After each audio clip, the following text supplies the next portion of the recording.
is that I think that a lot of this stuff was bipartisan. If you look at a lot of the things that happened in terms of putting companies on the entity list and taking a tougher line against Huawei and raising concerns about the use of Huawei networks in Europe and, making sure that they weren't, that they weren't used in the US and trying to get rid of the few networks that were using them in the US. A lot of this stuff had bipartisan support. So I'd be really, really surprised if there's anything, if there's anything he does to try and change a lot of this. I don't expect to see him, and I could be wrong, you never know, but I don't expect to see him do things like, taking it off the entity list and all of a sudden allowing it to get components that, that Trump... Yeah, it would be politically awkward for him, even if it...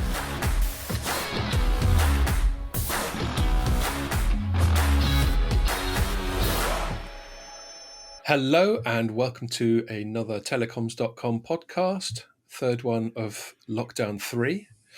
We won't go on about it for too long, but Ian and I were lamenting before we start recording that we can see Lockdown 4, 5, 6 and 7 on the horizon. Yeah, or just a very protracted Lockdown 3, unfortunately. Yeah, well, but that's the thing.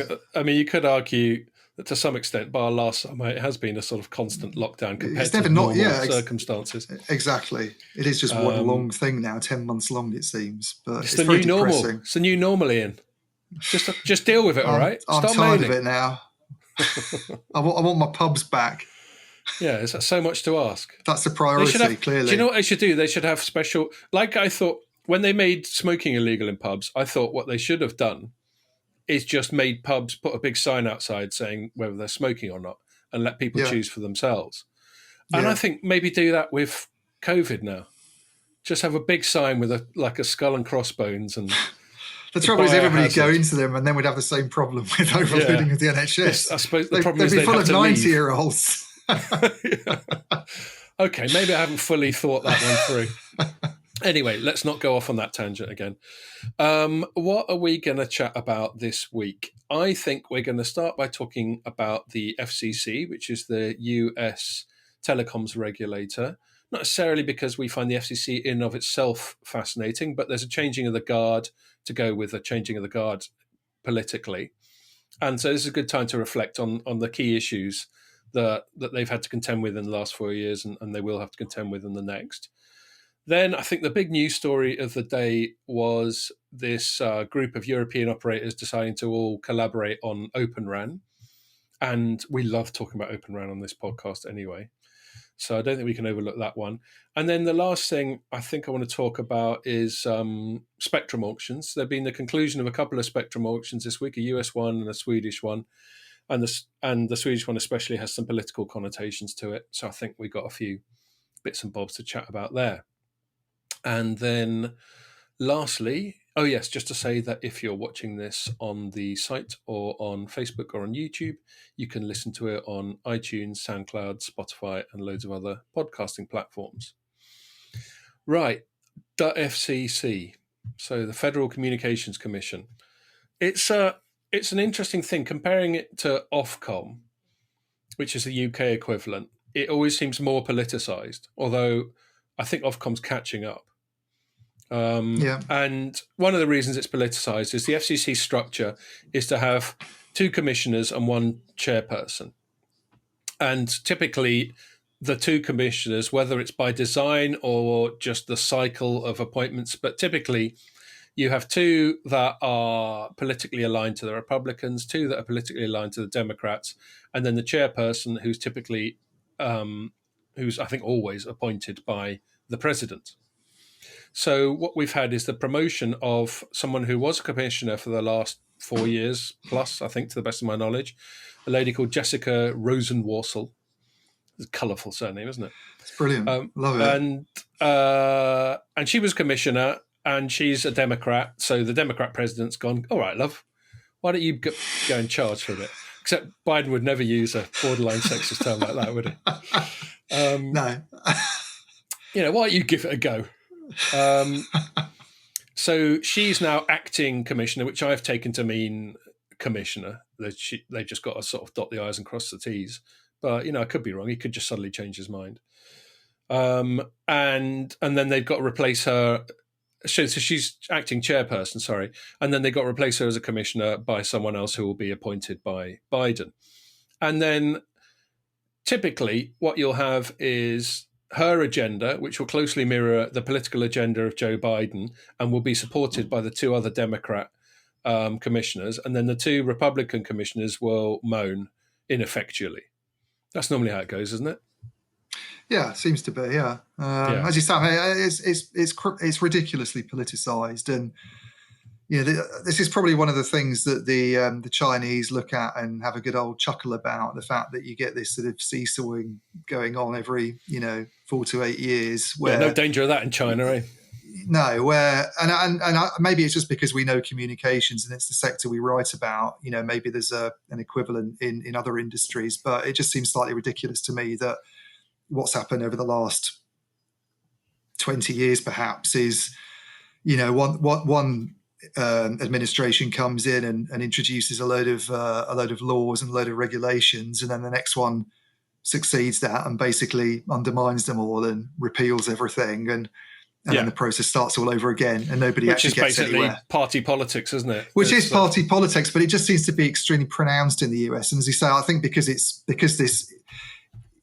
is an argument maybe for trying to do things more the Ofcom way, and you were saying even that's becoming politicized now, but that would be a worrying thing if it did. It's you look back and it has always been outside, I think, the politics at the sort of governmental level. It's just been a sort of institution that's there to regulate and make decisions, and like a bunch of civil servants really, and it looks at things in an objective way, or it should do, and makes a decision about it, what the most sensible way to regulate is. Whereas the FCC just seems to be driven by stupid mantras about silly things like net neutrality and and having sort of principles about merger and acquisition activity, not looking at it on a case-by-case basis almost, but just taking a position because that's what the Democrats do or that's what the Republicans do. I know, it's amazing how things that aren't technically political seem to fall into one or two camps. And this isn't just the States. I'll often ridicule the States for being especially partisan, and I stand by it, and I think that the evidence is plentiful to back up my point there.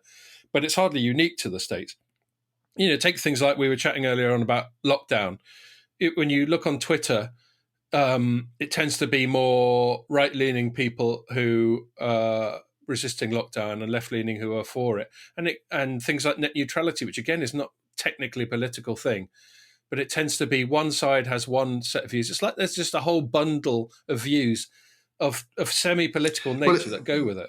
It's become politicised, I think, net neutrality. It never started out that way, but it's become politicized in a very stupid way, I think, in America, to the extent where you even have people... that because okay. Sorry to butt in, but I mean, I think there's what I really wanted to talk about is not so much the politicization of it, although that's unavoidable, but what I consider to be three key issues that have been the concern of the FCC and will continue to be the concern of the FCC. One is net neutrality.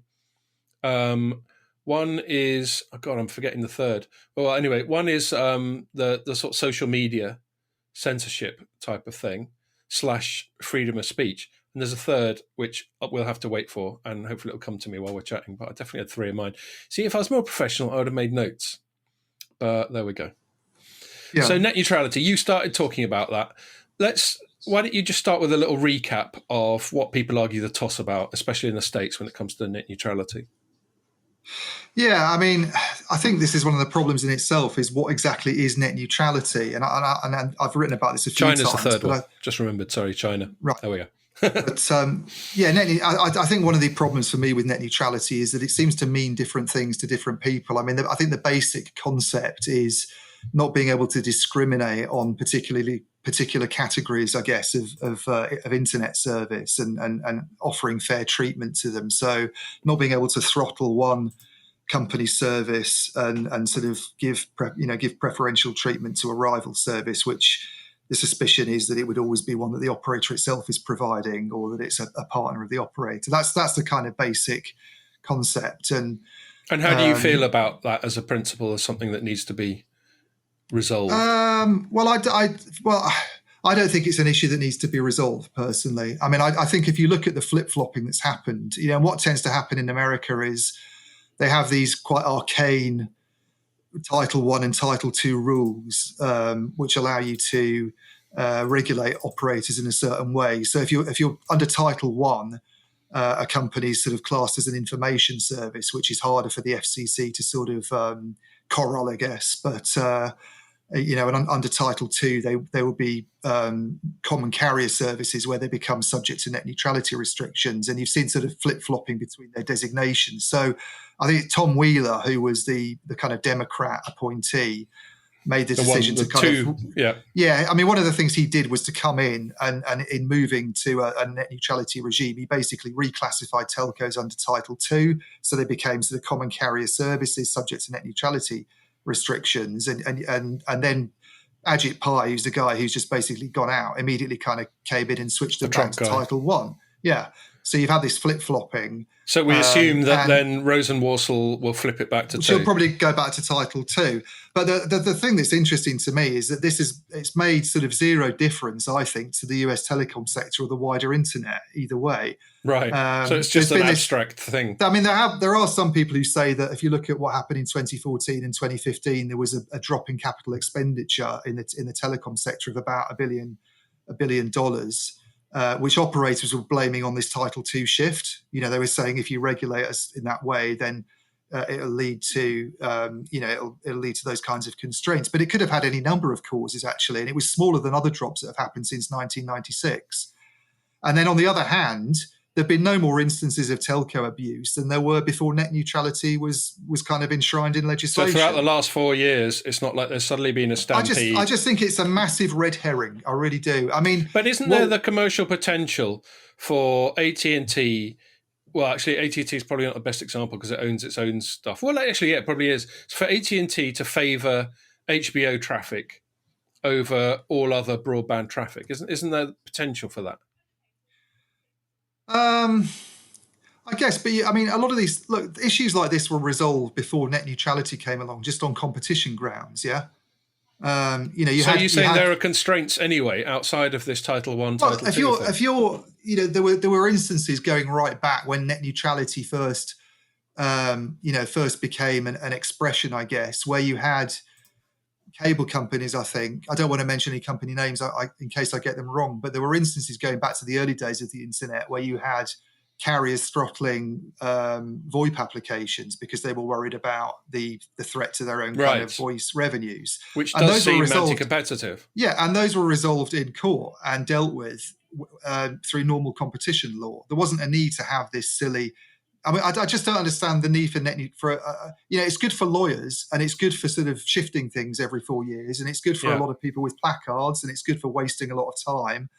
And what are we trying to do anyway? I mean, one of the concerns about net neutrality was, there's this thing, operators could do this, operators could do that. I mean, there seems to be this worry that they're going to be in cahoots, I think, with big internet companies like Google and Facebook, who have the ability to, because there's also this other issue about payment for using the pipe, that they could charge some kind of wholesale fee to an internet firm just for the sort of right to put traffic on the network. And if you do something like that, then obviously a Google or a Netflix is in a much stronger position to pay than innovators, or to negotiate. Yeah.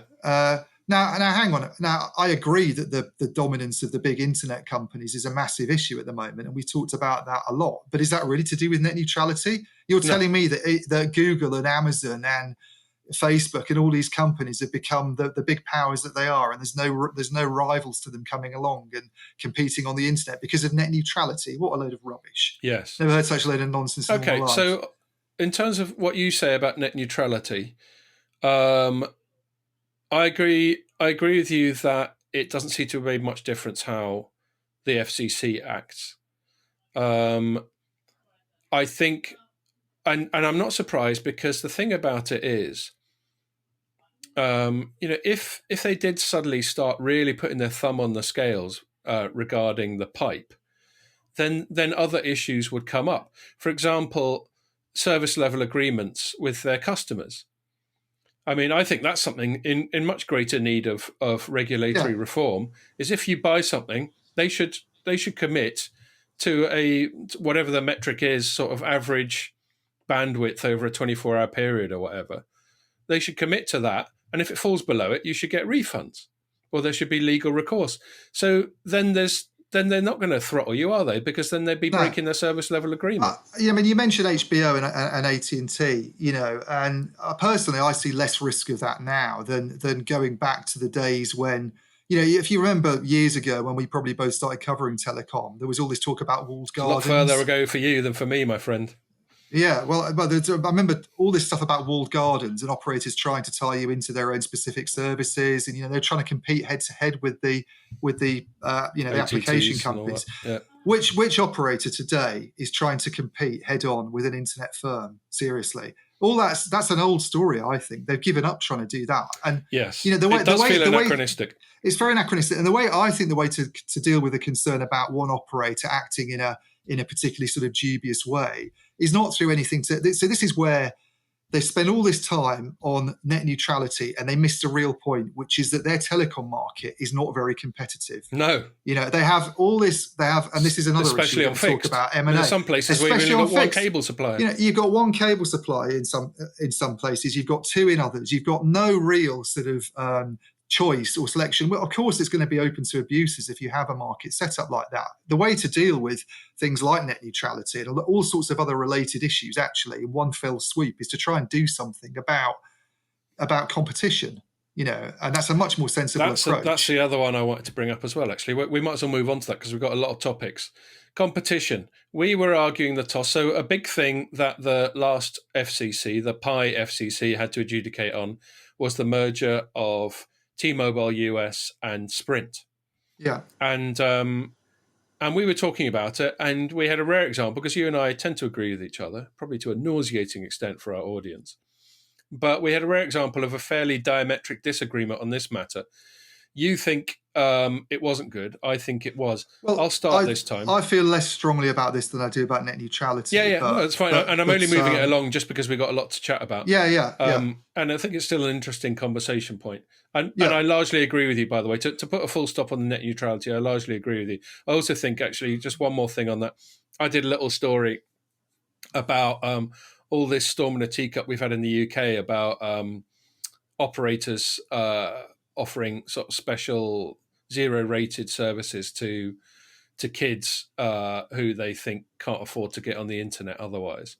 Yeah. And there's a little fuss about the BBC going, well, Vodafone's not zero-rating bite size. Well, educational. I'd agree with you there, and that was what I was trying to get across. Sorry. When I started off, when I said that, when I was saying that net neutrality was no, you didn't cut me short. When I came in and said it's a hazy concept, that's the problem I have with it. That's zero rating. I don't think that's anything to do with net neutrality. This zero rating is, how far do you take net neutrality? Where does it stop? You get lots of tie-ups between operators and internet companies these days happening all the time, where they might say, you do price promotions. Vodafone offers Netflix, for instance. A lot of the operators in the UK offer, they offer Netflix-like services in partnership with internet companies. You get a real staunch net neutrality advocate, and they could make a case that's in breach of net neutrality because the very fact of promoting that internet company's services over other ones in the market could be seen as favoritism, but it's actually just a commercial arrangement. Exactly. So I completely agree on that one. I remember we chatted about that. Stupid. Yeah, yes, we've chatted about that in the past on the pod, and people are just only getting in very America, confused. I remember it used to be quite a big issue in Europe a couple of years ago. The European Commission got quite obsessed with net neutrality. You don't hear quite as much about it at the moment, and I'm not saying they've kind of forgotten about it, but I just wonder if they've accepted that maybe we just sort of, take a common sense approach to this and let people get on with things. Whereas in America, it's still this big issue, and it's, everybody stopped thinking about it, actually, even though something happened which loads of people didn't agree with, under Ajit Pai. Everybody just stopped going on about it, didn't they? The last 2 years, have you ever heard mention of it? And then all of a sudden, the Democrats are in and we've got bloody net neutrality up again. Well, I'll tell you what, shame on you, Joe Biden, for resurrecting. Yeah, well, talking about Democrats banging on about it, it's largely Democrat types who, we talked about the censorship in the last week or two, but it's largely Democrat types that use the very, in my opinion, oversimplistic and moronic argument when Twitter censors Donald Trump, for example. They go, well, it's a private company. They can do what they want. So, all right then. So's AT&T. Yeah. You can't have it both ways. Exactly. Yeah, exactly. So Yeah, they like regulation when it suits them. They don't like quite. it when it, it's... So there's so many inconsistencies there. But but then just moving on again, only because there's so many topics within this. So that merger, I'll sum up quickly why I was in favour of it. Yes, on one level, consolidation from 4 to 3 could be anti-competitive. No one thinks 2 is a competitive situation and 3 is only one better. But I just don't think... I think Sprint was kind of dying on the vine. I thought T-Mobile US was sort of largely a sort of prepaid disruption specialist. And I just thought, but the two of them weren't offering enough competition to Verizon and AT&T. So that, in summary, is why I approve of a strong third player being formed out of a weak third and fourth player. Over to you. Yeah, I mean, I didn't like it personally because I think, I mean, I'm not generally the sort of person who come along and wants to sort of block M&A activity unless it's going to result in the emergence of a monopoly or something, or generate real serious competition concerns. But I just think in a market of 350 million people or whatever it is, there should be, that to me is big enough to support 4 mobile operators. And Sprint's failures, I think, were,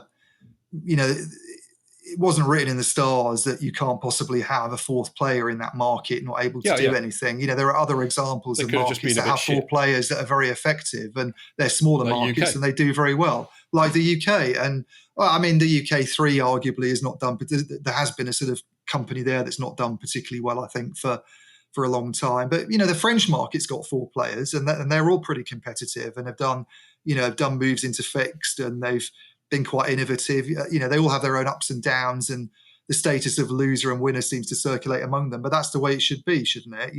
That's the way a kind of fair market should work. So I always thought the logic was a bit dubious, and I thought some of the arguments that were attached to it in terms of it seemed very political at the time, because it seemed to be driven partly by concern about China's 5G lead, and if we and this was an argument even made by the companies. You saw Deutsche Telekom, the owner of T-Mobile, coming along and saying, "Oh, we can support a much quicker 5G rollout once we've bought Sprint." And just the usual synergies and also there won't be any job cuts. We're definitely not going to. There was this ridiculous comment about employing more people together as a combined company than they would employ before the merger. That's how it always plays out, isn't it? Yeah, and that looks like it's not happening. I mean, I look at employment statistics quite regularly for the operators, and it already looks like that's not happening. And you talk to analysts, they say, well, why would you need 2 core network managers? Clearly, why would you need 2 sets of accountants doing the same thing within the companies? There's obviously going to be some. It's always back office consolidation. The whole rationale for the merger was to cut costs, as most it always is. Mergers are. So I thought that was nonsense. And on the 5G, quick 5G rollout, well, they've just been charged $90 billion for spectrum, right? And if you look at some of the analyst commentary that's coming out about this and what it's going to do to debt and the sort of questions it's going to generate about capital expenditure, if you wanted to do something sensible to spur 5G rollout, then maybe structuring an awards process where companies have to pay $90 billion, which is 3 years worth of expenditure on the global radio access network market, by the way. Maybe that's not, maybe 30, the RAN market is $30 billion a year. Yeah. So that's 3 years worth of everywhere around the world. Yeah. So, to me, that they could have done something more sensible on that front if they really wanted to spur 5G rollout. And I don't see much evidence of it happening anyway. I mean, China's just built, we're going to talk about this later, so probably won't go on about this aspect too much, but China's just built about 700,000 5G base stations last year, and, has a more sort of dense and capable network now than just about anywhere else in the world. The gap between China and the US has opened up since that merger happened. It's not closed in any way at all. So, it's early days, so who knows? But, I wonder, one of my other concerns about it was T-Mobile had been a very sort of nimble, agile, company, very competitive, very sort of innovative with offers. Yes. Had this really exciting CEO, John Legere. They've got this guy in now who's more of a sort of, a less inspiring figure, I think. My concern was always the hassle of integrating things with Sprint and all the other stuff would sort of slow them down. And change all of that. Does, now, there's it? not a lot of sign of that happening so far, but again, it's early days, so I think the jury's out on where things go. So those are the reasons I was against it. But I don't feel as strongly about that as net neutrality. I mean, there's a part of me that can say we should just not really worry too much about M&A activity unless it's going to result in a monopoly, in which case it's something you don't want. Well, yes, and I think so. Actually, that's given me quite a neat segue, because I don't think the FCC is going to have to worry about too much more mega merger stuff, such as the one we just discussed, such as AT&T, Time Warner, that sort of thing. I think on the contrary, their bigger concern is going to be monopoly, specifically among the internet giants. Now, we've covered the censorship stuff. We've covered the AWS throwing its weight around side of things. But an interesting part of it, even though I maintain there's clear evidence that censorship is harsher towards conservative voices than liberal, to use the American political vernacular, it looks like the Democrats on the surface don't feel any more accommodating to these internet giants than the Republicans did. So they could be headed for a bunch of antitrust stuff. I think there's a few reasons. It's naturally, leftists naturally have an antagonistic relationship, or at least in principle, with big business anyway. And, things like issues to do with like minimum wage, and, you look at the efficiencies that people like Amazon are creating, replacing people with robots. Those all play into fairly standard leftist political narratives. But on top of it, there was such a big fuss over this Capitol riot that the scapegoating of Parler doesn't look like it's going to be anywhere near enough for people baying for blood. And as far as they're concerned, and there's plenty of evidence of it, as a very well-known journalist called Glenn Greenwald, who's presented evidence of it, far more of the organisation of that event was done over Facebook and Twitter and YouTube anyway, which stands to reason because they're much bigger platforms. Yeah.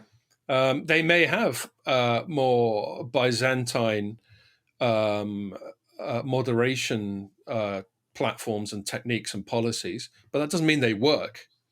No. And there's plenty of examples. We've spoken about the Ayatollah Khomeini calling for the eradication of Israel. Yeah. There's plenty of stuff that is allowed to perpetuate on those, and I think that bugs the Democrats at least as much as it did the Trump administration.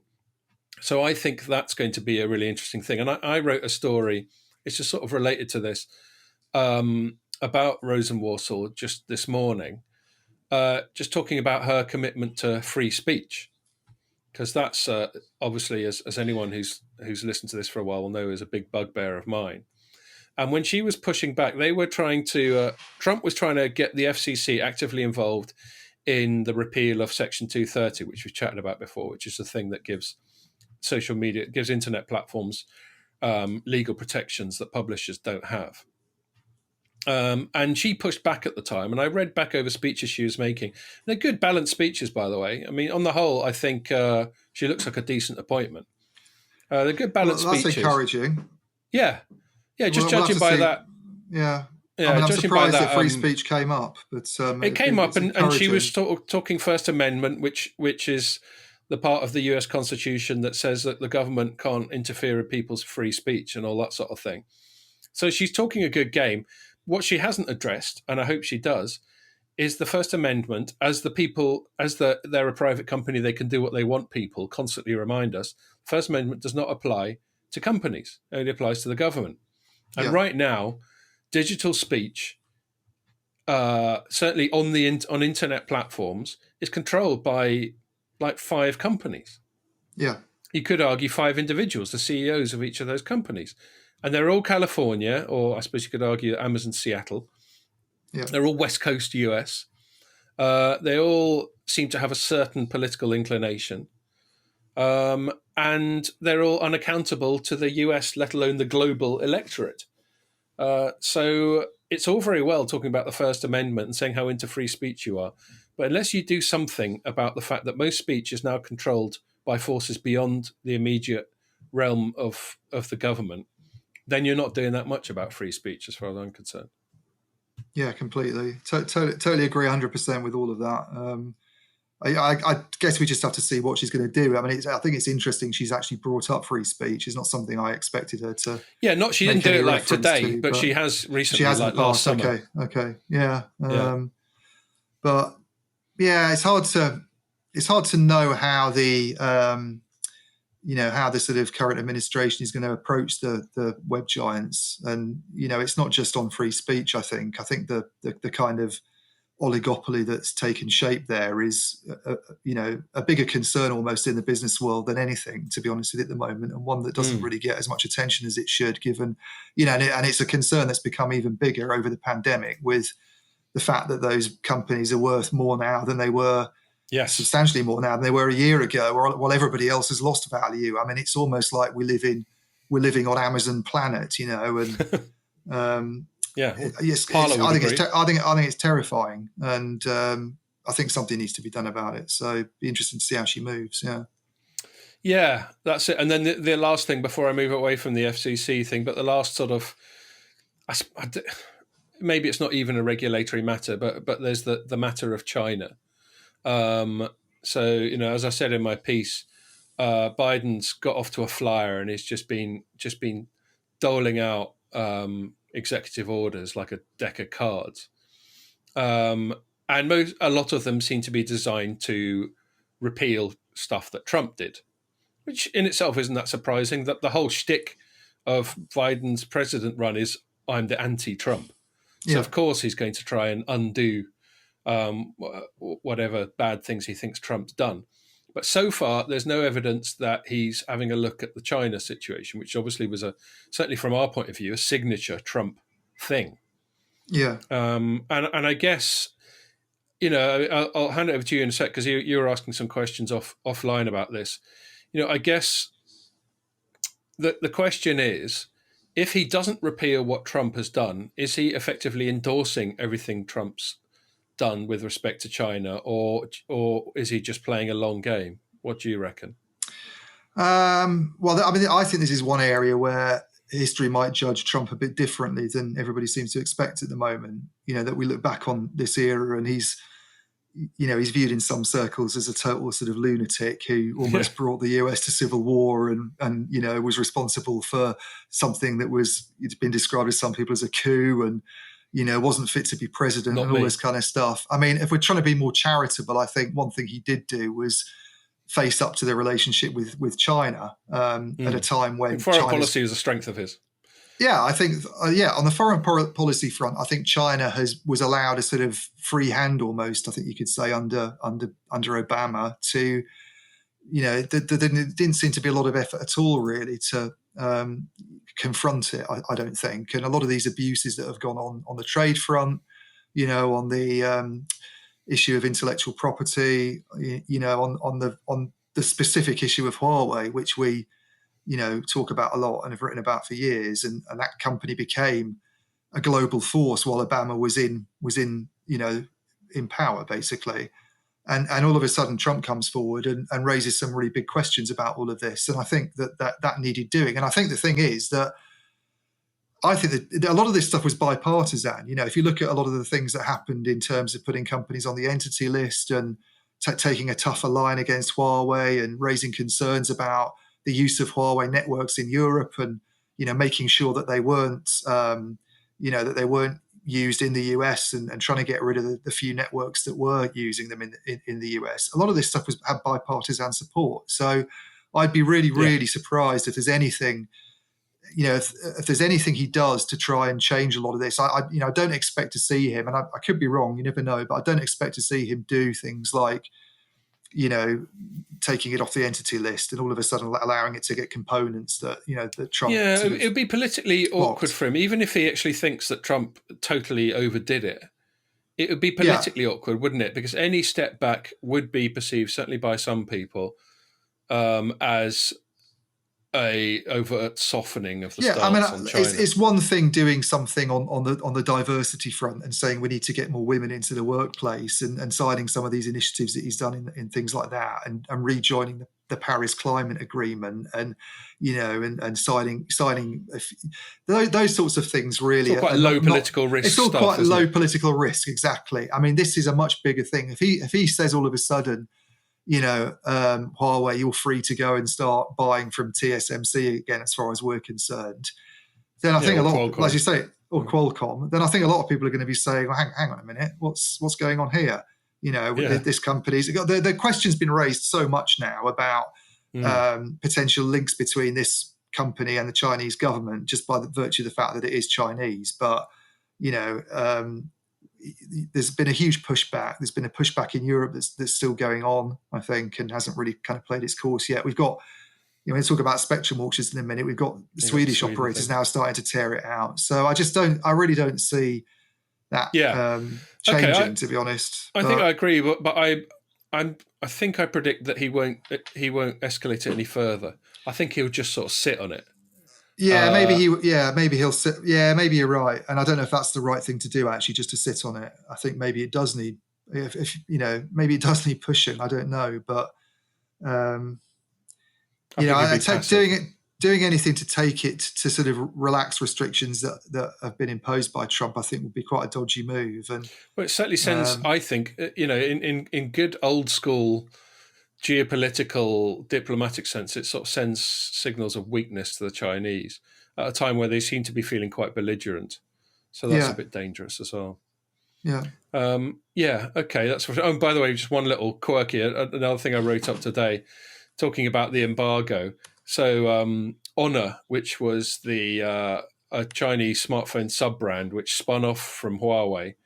Sorry, a Huawei smartphone sub-brand which spun off from them in order to not be subject to the embargo that Huawei is, just announced a bunch of new products that are just riddled with American components. So I was going, is that it? Is that all it takes? Is a bit of a rebrand? And I made a joke. I said we can presumably expect a new telecoms kit vendor called Huawei to come along before long. That's allowed to do what it wants. No way, yeah. Yes. Well, Huawei in my mind was an abbreviation of not Huawei. But it's like, is that all it takes as a rebrand? Anyway, obviously that was facetious and it's more complicated than that, but it did strike me as odd that that's all it took for them to suddenly be buying Snapdragons and AMD chips and all that sort of thing. Okay, moving on. OpenRAN. Okay, so what we had, we've discussed the merits of OpenRAN, the politicization of OpenRAN, lots of things, what the point of it is. But we actually got something quite substantial in Europe this week. Apologies for my dog. The door's shut, but he's in full voice. Sounds enthusiastic about the pod. No, that will almost certainly be someone knocking on the door, which drives him to the point of insanity.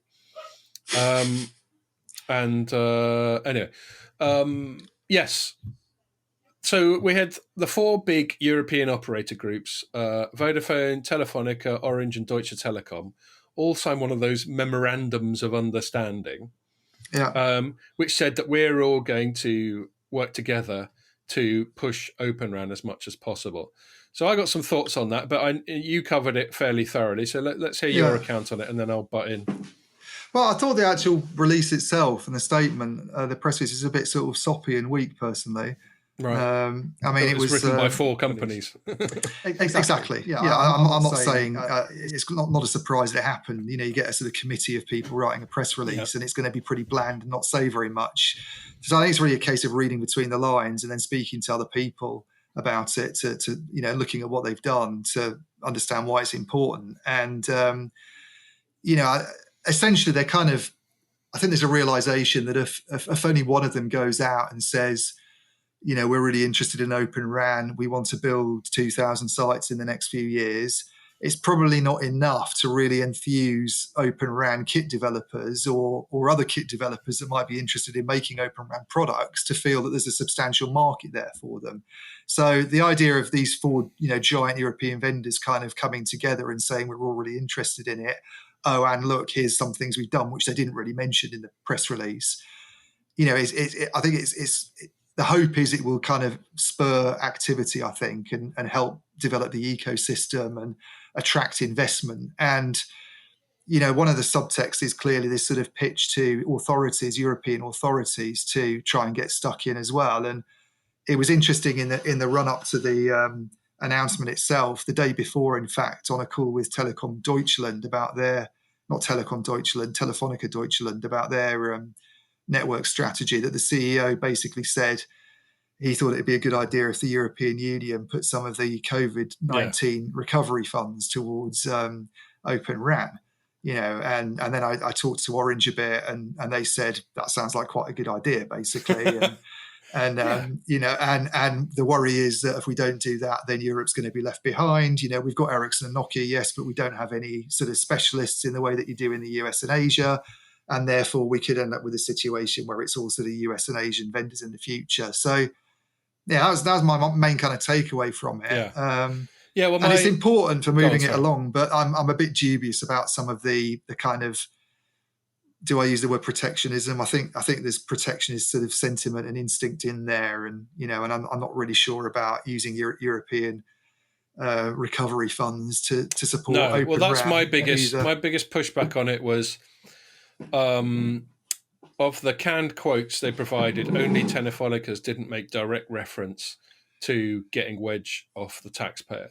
And the CEO of their German business had said it explicitly the day before. He's the one who flagged up. Yes, I think I actually linked to your story on that note, because you made the point about them.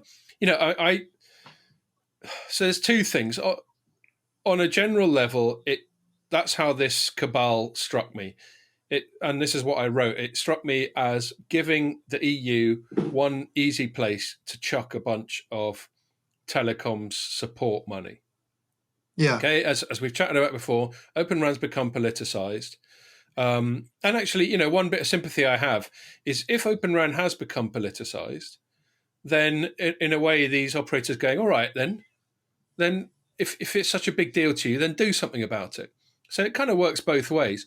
But I'm always, I'm a free marketeer. I'm a laissez-faire, light touch, small government kind of guy. And whenever I see big, rich companies getting their begging bowl out for public money, I have a sort of visceral revulsion to it. Well, me too. I mean, this is the thing, isn't it? It's, if you love OpenRAN so much and you think it's such a big deal, these aren't unprofitable companies, with lots of money. They've done I spoke to one of our friends that we chat to quite a bit on the analyst side, John Strand, and obviously his views about it are fairly predictable. And he was right. I think he's given up on me, by the way.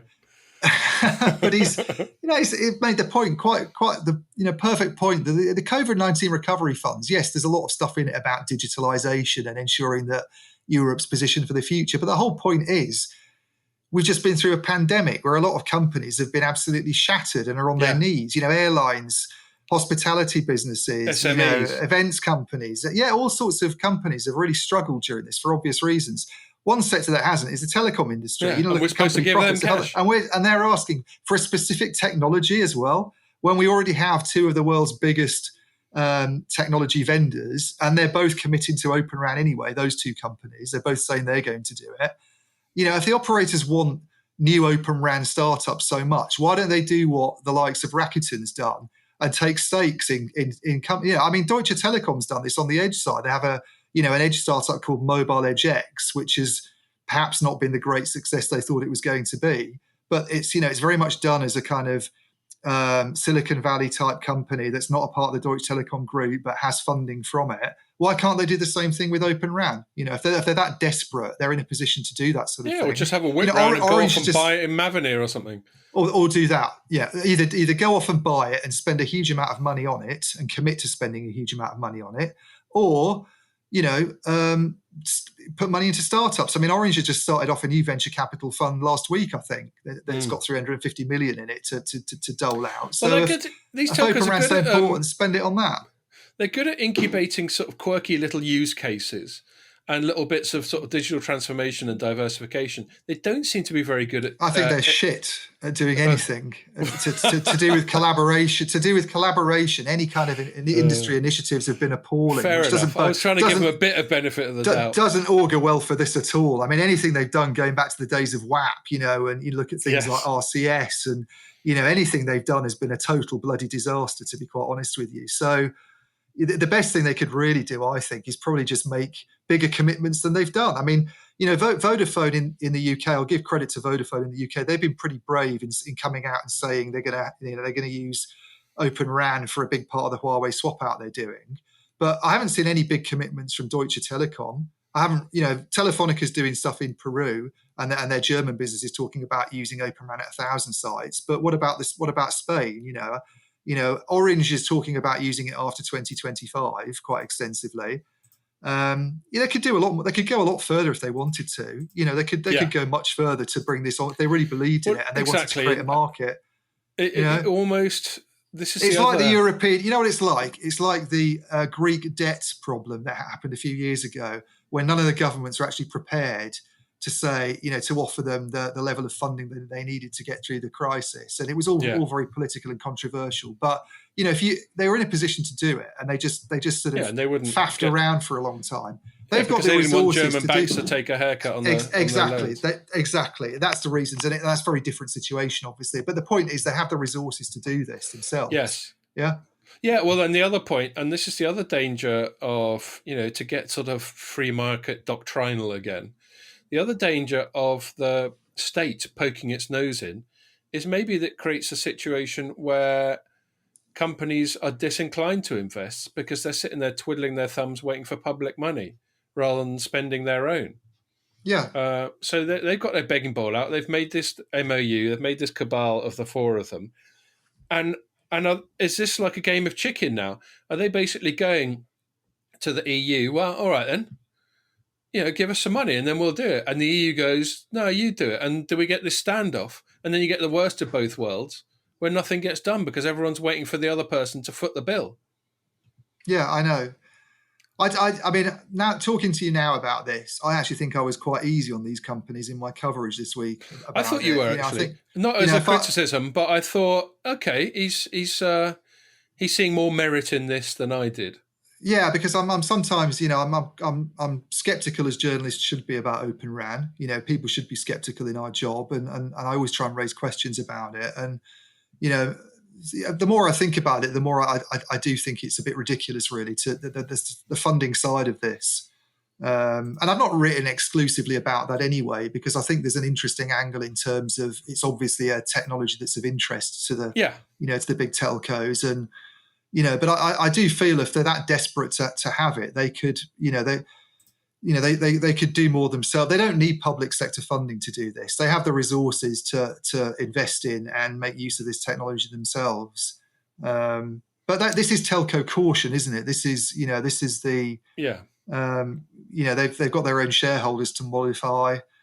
I mean, this is a big thing, I think, for shareholders. Actually, if you're a telecom operator shareholder at the moment, and you're paying any attention at all to this OpenRAN story, you're probably thinking, "What the fuck? Why is this something that operators are so interested in?" I mean, they tend to think on a quarterly basis, and we've got CEOs running around saying it's important to seed companies so that in the late 2020s there's more competition in the market, and it's going to make this much difference to cost, a tiny amount, because there's only so much spent on the RAN, and it could be operationally really complicated, and it's not even performing as well as traditional RAN at the moment. I mean, God, you as a shareholder, you'd be saying this is absolutely nuts, isn't it? You're like, okay, so it's more expensive, it's shitter, it's not ready, and we've got a bunch of stuff that works. Am I missing something here? Now, what I think, we understand the political part, and actually, there's one final point. I'm up and walking because I need to open the door. But okay, all right. Well, I'll talk so the camera doesn't have to go on you. I was chatting to Wei about some sort of more longer term stuff that he could look into editorially, and obviously because Wei can read and understand Chinese, he's got insight into that whole area of things that I couldn't even have a start at. So I quite often point him in that direction. And I was just going, it'd be really interesting to just look at the longer term sort of balkanization narrative, because, we're already seeing evidence of it thanks to the stuff the US has been doing with China of a sort of split in terms of development. But then you imagine 6G. So how's 6G development going to go? How are the Americans going to square that, collaborating with China, even though we're convinced that they're constantly trying to nick our secrets and turn them into missiles and all that sort of thing. And then maybe China doesn't give a toss about OpenRAN. Because the real political purpose behind OpenRAN is to provide an alternative to Huawei and ZTE. So China doesn't get bogged down with OpenRAN. It chucks money at Huawei and ZTE, who knock it out of the park. And then suddenly 6G comes along, and China's like a generation ahead of everyone else. Possibly, yeah. I mean, I'm quite curious actually about China's interest in OpenRAN. I think that's it's one that it'd be interesting to hear Wei's perspective on that, because he can obviously look at things and documents and read stuff we can't. So yeah. Because there are quite a lot of Chinese companies involved in the ORAN Alliance. In fact, they have more companies in it than any other country apart from the US. And the ORAN Alliance itself, which is the specifications group, I should say, that's behind OpenRAN technology. So it's setting all the interface standards, basically. The ORAN Alliance came together. It was formed from the merger between two other groups, one of them US and one of them Chinese. And this is back in the days before all the sort of geopolitical strife that's going on at the moment. So, China Mobile was a big figure on the in the Chinese group. So it's obviously had an interest in OpenRAN. I mean, I was interested talking to Orange actually this week about, because whenever we talk about it, we always very much frame it in a geopolitical context, and it's about a Huawei swap out, and it's about getting diversification and lowering prices. And he was, Arnold Van Paris, who's the senior vice president of radio for Orange, when I spoke to him, he was talking about it in, he was trying to present it in a different way, really. As a technical guy, he was saying there's actually things in it that are attractive that we can't get with traditional RAN. So, for instance, it makes it easier to bring kind of network application developers into your network and maybe then have quality of service improvements, or it could make it easier to standardize things in areas like network sharing. And now, I don't know, but it's very interesting to hear somebody point out other things, other sort of reasons for using it, and maybe just keep the whole cloudy thing open, like when we chatted about cloud and Nokia getting in bed with Google and all that sort of thing. Maybe a proper Open RAN situation is going to prevent you being attached to a particular cloud provider. Exactly. Not having someone like AWS turn the switch off as soon as they don't like what colour shirt you're wearing of a given day. But from a Chinese perspective, they obviously don't want to replace Huawei, but maybe they see similar, maybe the operators there see similar things to him. Maybe there are people on the technical side who are working in the operators and networks guys who do see it for service reasons, and they think that it could give rise to innovations that you don't get in the traditional RAN, and maybe it could even lead to China. I mean, they might be thinking, hang on a minute, we've only got Huawei and ZTE. We're in the same situation that European countries are in. We've only got two operators. I mean, I know they've got Ericsson in a bit, but they don't care so much about competition there, because maybe they care if it's domestic competition to some extent. Anyway, it is.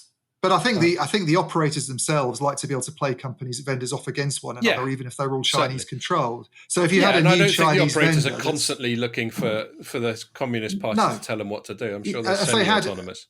If they had Chinese vendors of Open RAN gear that weren't Huawei and ZTE, that might be something that appeals both to Chinese operators and to the state, for instance. Might be something that's seen as a good thing. So maybe there is more interest than I would naturally assume there to be, because it's so driven here by geopolitics. We always think that that's the only reason for it. And I don't think anyone wants a split global mobile system when we get to 6G. So hopefully they'll sort all that out. One more thing about Open RAN, I'd say. I don't know how much longer we've got. But no, it's fine. I want to mention a quick thing, but we don't need to spend ages on spectrum options. We're talking about the operators putting money in and making big commitments and saying, I'm going to build 5,000 base stations based on Open RAN in the next few years. I mean, in fairness to them, I think one of the big constraints here is that they've just picked their 5G vendors, right? They've just gone through a process of selecting companies they're going to use to build out their 5G networks over the next 3 or 4 years. Orange has picked Ericsson and Nokia in France. You look at some of the Vodafone's named its suppliers in the UK and other markets. They've all gone through this process and signed contracts, and this is what they're working on at the moment. How, fitting another supplier in that time frame, and building, a substantial network with an Open RAN company that isn't one of those firms, it's just not going to happen, is it? It's like the Huawei swap out now. They were resistant to doing it partly because they don't want to depreciate equipment that still has 2 or 3 years left in the network. And that's what it would mean doing if they're going to build an Open RAN network. They're not greenfield players. They have to bring in a new supplier. They'd have to come along with Mavenir and say, right, Mavenir gets half the UK network. Well, what does that mean for Ericsson or Nokia and all the stuff we're using that we bought off them? So I think, you mentioned 6G. I think this is one of the problems for Open RAN. It's possibly not really a 5G story. It's possibly something that doesn't happen until 6G comes along. And I think that's a bit of an issue for some of the Open RAN companies that are around at the moment. What opportunity is there really for them before the next swap outs begin? 8 to 10 years. And then the next big contracts are signed. Yes. No, I agree with all that. And I think finally, before I actually take the piss out of them, which is what I want to do before I sign it off, the one thing I will say in their defense is they're saying to Europe, to whichever states have got a political stake in Open RAN, they're saying, all right, this is a collective thing. We think it's a good idea, but you think it's a good idea too. Let's all muck in.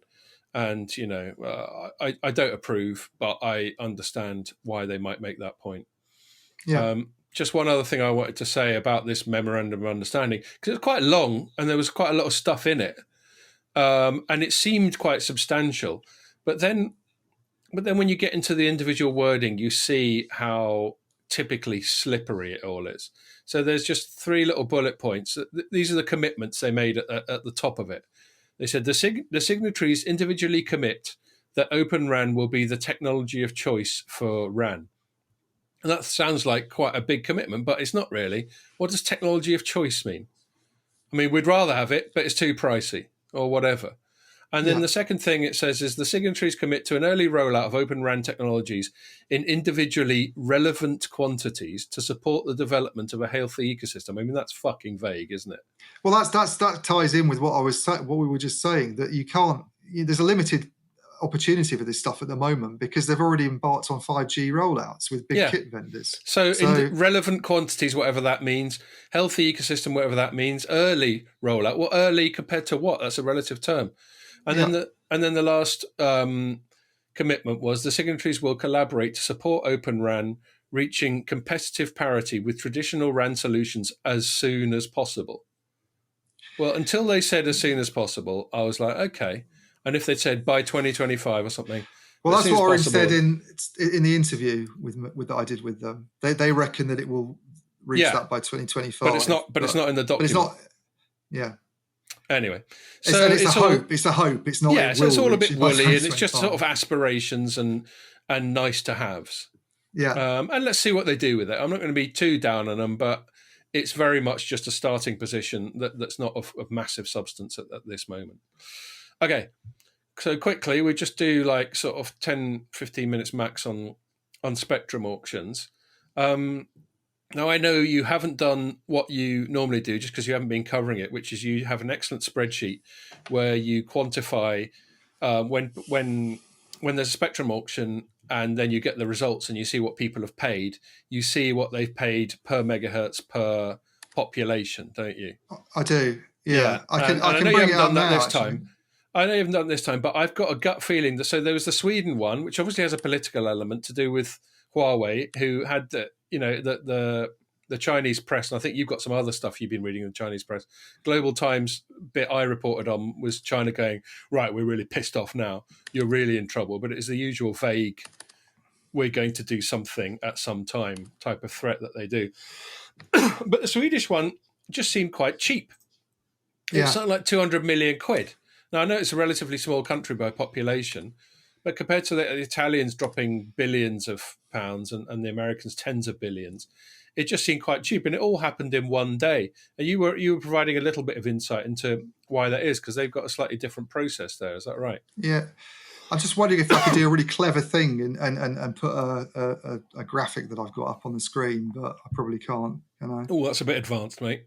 Yeah, I'll have to figure out how to do things like that next time. But because I'm just looking at my Spectrum database, as you say, I haven't updated it with Sweden, but Italy's way out on top in Europe, which probably doesn't surprise you. No, I remember editorializing it as an orgy. I mean, and then next is Germany, but Italy's price is, so Italy charged, so it's 0.42. This is dollars, I think. Yeah, dollars per megahertz pop, basically $42 cents per megahertz pop, and then Germany's 20.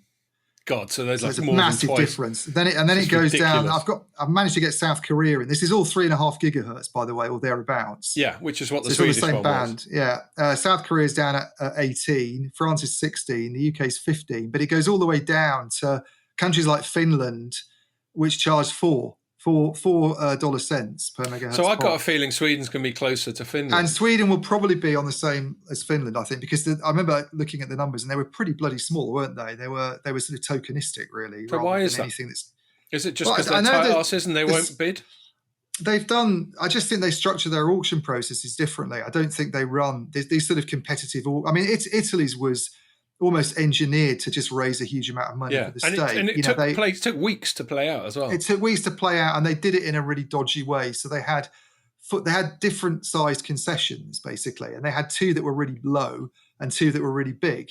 So obviously everybody went for the big ones, and it drove up, and it meant 4 companies or more were bidding for two attractive things, and the losers basically ended up with the sort of scraps. And not only was that a stupid thing to do, I mean, this is why I think spectrum auctions personally are a little bit stupid, because any regulator with a brain realizes that the most efficient market and the favorable outcome that you want is for every single company to have the same amount of spectrum and be on a level playing field, as they would call it, to create a situation where you have 2 players with a massive amount of spectrum and a clear quality of service and network advantage, and 2 that are behind, is not good it's not in anybody's interest, is it? Except for raising money for government. Well, quite. And that's what's really going on, isn't it? And that leads me to sort of wonder why there should be spectrum auctions at all, really, because once you have that as a kind of basic principle, well, and that maybe they should just give out blocks that are, I'm not saying give it out entirely for free, but running these auctions that are obviously just designed to get as much money as possible out of an operator, and then you end up with a market that doesn't work very well, is clearly just the wrong way of doing it. And I think the Scandinavian countries have been better at that, actually. They've had sort of beauty contests. Right. Well, I completely agree. I think that's what they've done. I remember years ago, well, perhaps a couple of years ago, I had a chat with Ofcom, and we'd been particularly laying into them for something or other, and they were like, all right, mate, calm down. And we brought up the subject of what a skank these auctions are. And their pushback was, well, it does cost money to regulate this shit. And I was like, okay, but it doesn't cost 10 zillion quid. No, it doesn't. It's quite obvious that all the money goes straight to the exchequer to pay some bills. And I remember even way back when the 3G auction happened, and I didn't know anything about this stuff. Well, that was the really egregious one. Yeah. And I just remember thinking, as a point of principle, this is just air. Yeah. Why does the government get to charge these companies so much money to use this air? Yeah, and what does it spend the money on as well? Gordon Brown didn't spend the proceeds from the 3G auction on. It went into the pot and it got spent on things that weren't relevant to. Yeah, but it wasn't telecom infrastructure. I mean, if you got that money, I always think, look, this is money that's been raised from a telecom auction. It should be ring-fenced. It should be used for that sort of thing, or infrastructure or something. But I think the government, or maybe the UK state owns all the towers or something. Yeah, yeah. I find the whole thing a little bit odd, and and the comparison this week with there's been parallels drawn between the whole 3G fiasco at the turn of the century and what's going on in America at the moment. Where and we referred to this earlier. They've just basically spent. It's more than 90 billion, actually. It's more like 93, 94, I think. When you is it? Because I was just looking at Mike Dano's piece from the start. When was that? He's got it down as 80 odd, hasn't he? Yeah, he's put 81, but maybe there's some other extra fees.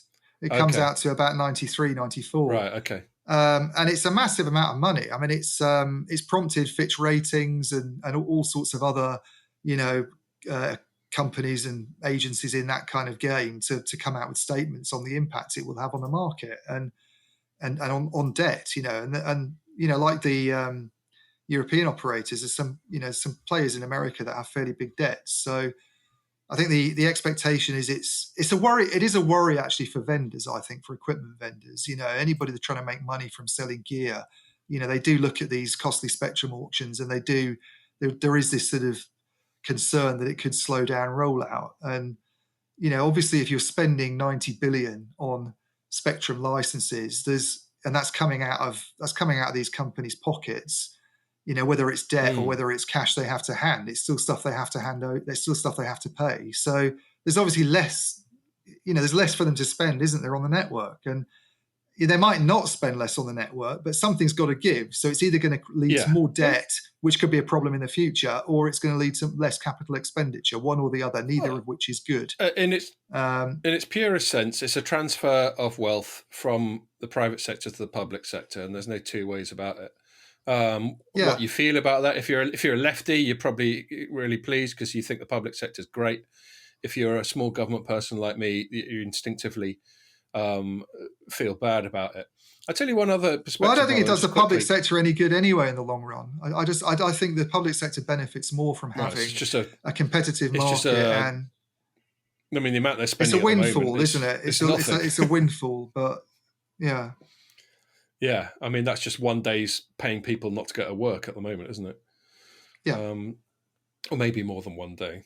But an interesting perspective, Mary wrote it up for Telecoms.com, and she actually went with a headline of bidders get a bargain, which I think that's based on the fact that they've. I know I read her story, and it's not quite contrary to what we're saying, because I think she's she's making the point.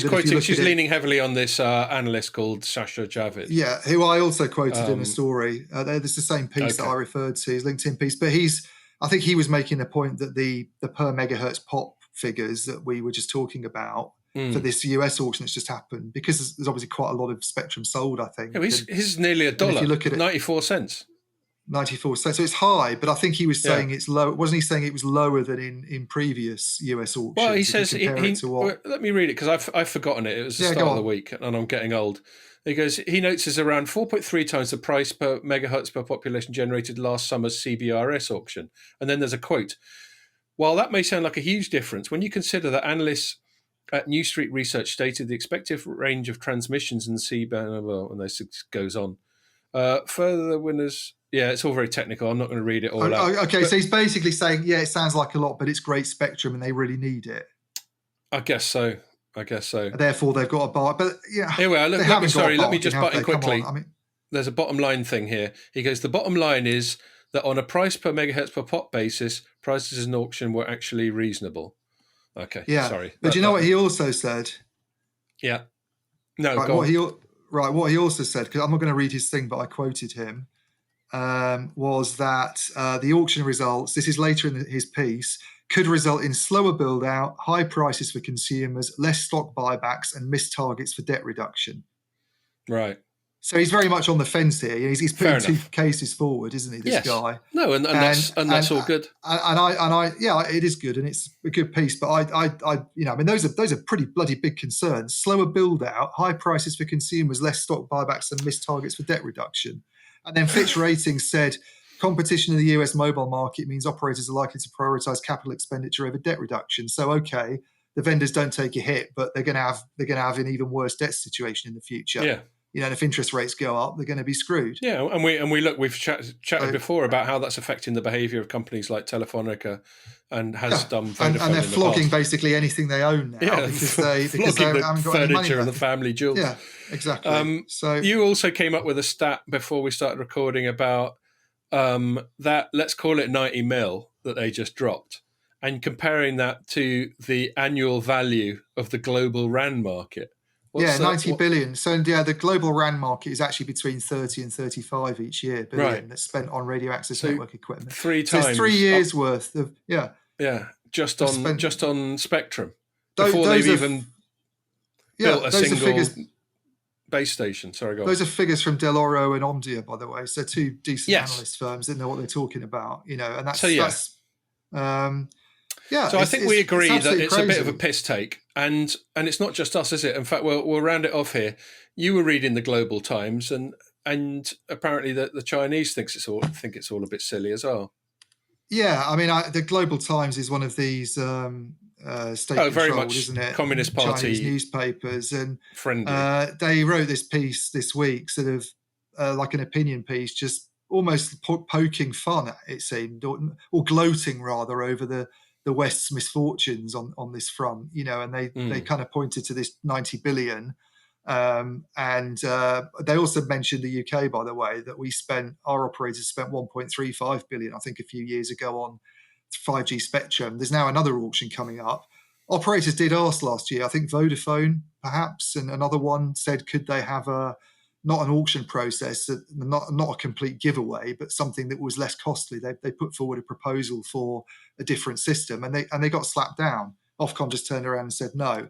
And it didn't have I remember reading the analysis, and its reasons were not very good. It was almost like it just couldn't be asked. Yeah, it was almost like, we can't be bothered. It's too much trouble. This is how we've done it before. Was almost but the Global Times piece, which I've linked to in the story I wrote, is just basically saying how China's system is so much more efficient. So what happens in China is they just get given the state-owned operators obviously get given spectrum by the state, and they then go off and chuck a load of money at equipment, and they're kind of drawing a parallel between the West's pricey auctions and and the fact that China doesn't do that, and they've had this massive infrastructure splurge last year, and now I think they now have about 700,000 5G base stations installed. So they're way ahead of. There was all this worry under Trump about China and taking a 5G lead and what they could do to prevent that from happening. And this merger that we talked about earlier was seen as one potential remedy. They've just gone and charged companies 90 billion for spectrum. It's just absolutely ridiculous. So I think Global Times / CCP is entitled to take the piss. The only thing I will say in return is, of course, they've just got a very different relationship between the government and private enterprise in China, and they are much more interdependent. And so the slightly weird thing about it is they can laugh at our governments extorting money from our operators, but we've got no idea what the capital flows are between the government and private enterprise in that country. No. I think we've got a fairly good. There was another piece I read, Global Times, where some Chinese, maybe it's the same one that I was talking about, I think when they were moaning about the Swedish thing, and they got a nerve to start moaning about how it flouts WTO rules.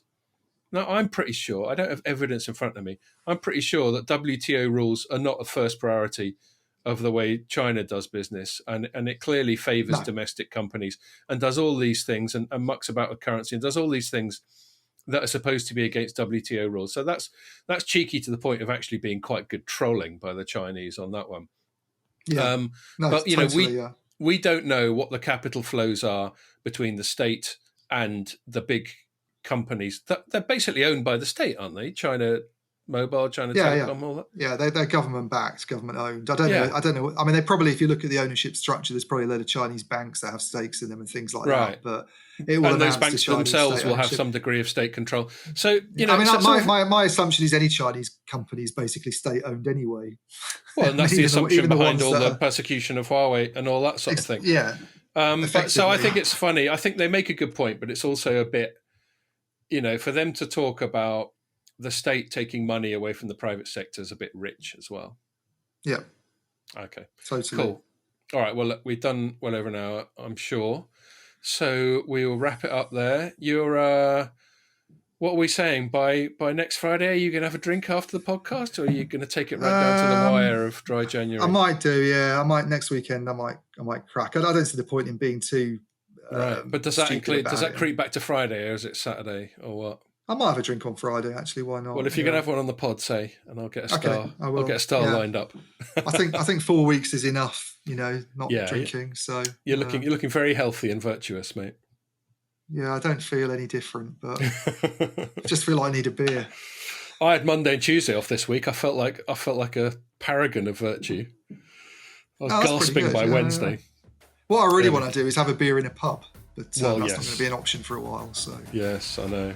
Well, perhaps we'll start getting creative and create a sort of virtual pub environment.